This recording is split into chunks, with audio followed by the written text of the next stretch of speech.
In another episode of Life Sucks and We Can't Have Nice Things, Music Midtown was canceled. It's about gun laws or something, I don't know.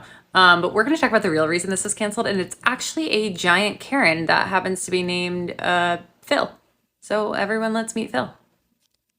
Phil is literally mentioned in every news article about this, but you can't find shit about him on the internet, and I wonder why. So I can find the original court case. Phil went to the Botanical Gardens in Atlanta. He had a handgun. He went twice in the month of October. They didn't kick him out the first time. They kicked him out the second time, and he filed suit and said that he should be allowed to have a handgun on public property at the Botanical Gardens.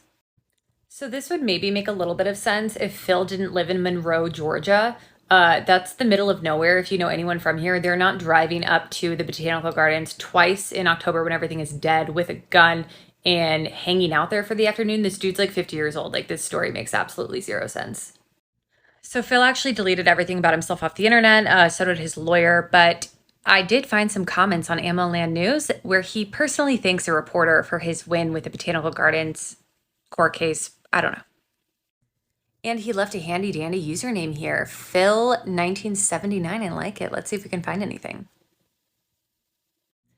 Look what I found. Phil seems like pirates. Be safe, be armed. I don't know. So he's an active member on Georgia Packing. He's been there for 10 years and made 12,000 replies and 900 discussion posts. So thanks so much for being an active Wikipedia knowledge base for guns. I really want to see what you did here. Pause and read this.